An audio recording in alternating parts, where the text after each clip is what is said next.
Fuck it. Welcome back to PHP. Woo, woo. Okay. Oh, I like it though. No, don't touch it. I like it like that. I like it like that. Yeah, thing. Yeah. All righty. So we're back, and if you ain't ready, you better get ready because we stay ready. We want to talk about deadbeat parents, not deadbeat dads, which is the common. No, let's bash dads. No, let's bash the basher. How about we're not talking about deadbeat. We're gonna be talking about bitter parents. Yeah. Because those, you might as well be a deadbeat if you're a bitter baby mama or baby daddy. To be honest, you might as well just be a deadbeat. Because yes, there is levels to this shit. Okay. Oh my God, There's yes. Levels. Yes. But go ahead. Tell me how you feel about somebody being a bitter baby daddy or a bitter baby mama. Like, how you feel about being bitter? Honestly, choo-choo, the fucking petty train just pulled the fuck up, bitch. Go ahead. No, it is not necessary. It doesn't matter. We have to keep in mind that when we decided to have this partner in our life, and we decided to bring children, it was no longer about you. Because once you bring another life into this, it's no longer about you. So regardless of how the relationship goes, it's still not about you anymore. So you can move on. You don't have to keep the other individual from moving on, nor, oh, well, because, and a lot of times it's because, oh, okay, he moves on. He wants you, because I'm not going to blame just the bitter parent or he moves on. He wants you. You're done with him. So because he can't have you, fuck the kids. Wait, what? What do you mean? These are still your kids. But if I can't have her, oh, well, that's her baggage. But then you go and move in 2 blocks down the street with Chicky Poo and do shit with her kids. Like your daddy to them. What's going on here? What's going on? I don't know. I hate when that happens. I've never been in that situation. I haven't come across similar to that situation. Stop it, Coco. But being in that situation has to be hard. Why? Because, like, do you know how dumb you look for somebody else's kids to be like have one up on your kid? You get what I'm saying? Like, you can't have one up on me and that ain't even your daddy. That's pretty messed up. And a similar situation that I do know of is my child. My child's father has not been there since the day she was born.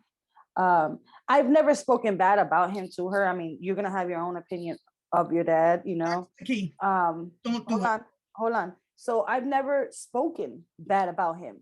Mm-hmm. Now, if you want to communicate with him, even though he has left you, I've always had a form of communicating because that is your dad. You get what I'm saying? Mm-hmm. He's never helped. I've always said it, like, my issue with him is like just me and him because it had nothing to do with her. You know what I'm saying? The fact that you walked away from her, you owe her an explanation. You owe her an apology. You don't owe it to me because we were already broken up. You know what I'm saying? Like, and there's also, I'm saying it from my child's father's point, you know, but there's also women that do that. Like, oh, if you're not with me, you got to understand this is a home and this is a house and you have to be here for your child and do this and do that. And then you hold back the child from the man. Like, you are only hurting your child. That's what you need to get into your head. You are not hurting yourself and you're not hurting this man because if he left, he's over you. Okay? Accept your loss. Accept your loss and keep it moving. That's it. But what you will do is you will be in your child's life. You know what I'm saying? However that fits into your moving on or whatever, however it fits in there. If he can't help you financially every week or every month, but he's trying to make calls to be consistently in his child's life, you should allow that as well. Why? Because he's making effort. When he has the financial, situation settled, he will send you when he has a chance. I'm pretty sure men do that. They send you when they have. Not all men, some men. Mhm. You get what I'm saying? But being bitter in general is just, it's not in me. It's not in me. Like, you could do you and I do me. But when it comes to this one, should nobody else get in it but you and me? You get what I'm saying? Mhm. Like, if my son or my daughter has to go to a hospital, I'm gonna hurry up and be like, hey, I just want to let you know, she got hurt real quick. I'm at this hospital in case you want to show up. Nothing major, but I'm just letting you know. Boom, that's it. I don't need to go through, well, let me tell you something. No, that's just too much for me. You're doing extra.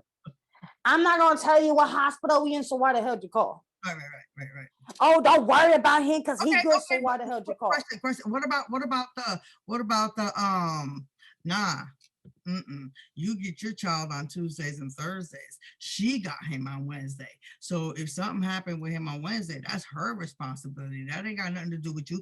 What do you got to go over there for? Because you get that too. You get there's a lot of different ways to a lot of different ways that being a bitter parent destroys your child's psyche, the mental. You can't.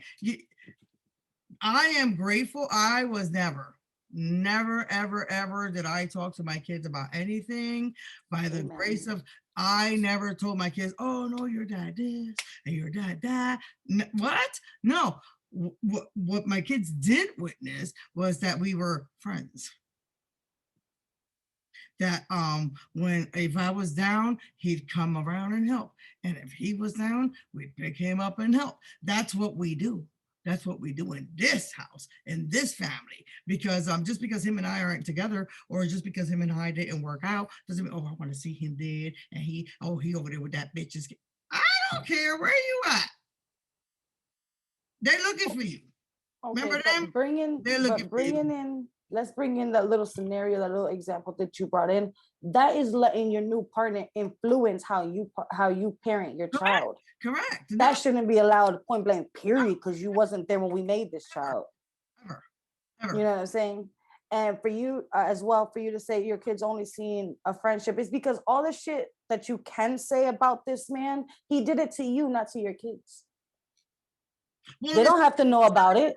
To a certain aspect, he did it to the kids too, because you do have to remember that once you're a parent, again, it's not about you anymore. So anything you do does affect your children. Yeah. Whether you want to see it that way or not, it does. However, it wasn't like detrimental where, I gotta hide my kids. It was nothing like that. So I can understand for those situations that are, I'm not judging you. There are situations that way. But if it's not really that situation, don't keep them kids from nobody. You just be ignorant as fuck. And you are just screwing your kid up. And that's where you get the name. When that's raising them, whoever, whether you be mom or dad, that's raising the child, or mom and mom, or dad, whoever you are today. If you are raising a child and you and your partner don't meet eye to eye, don't fuck that kid up. That kid ain't got shit to do with it. That kid ain't got nothing to do with what it didn't work out for you. That's when you start getting the name Bitter Betty or Bitter Brad. Yeah, that's where you start getting those names. Like, you know how we got Karens and Susans? Y'all become Bitter Brad or Bitter Betty. Oh, yes. Okay, well, I never heard of Bitter Betty, but I did hear about a bitter bitch. I mean, but I guess it's the same thing. I don't know, is it? You didn't know about Side Chick Sarah? Well, this is all for this video. Make sure you guys like, comment, share, and subscribe. Bitter Bitty. Subscribe. Fuck it.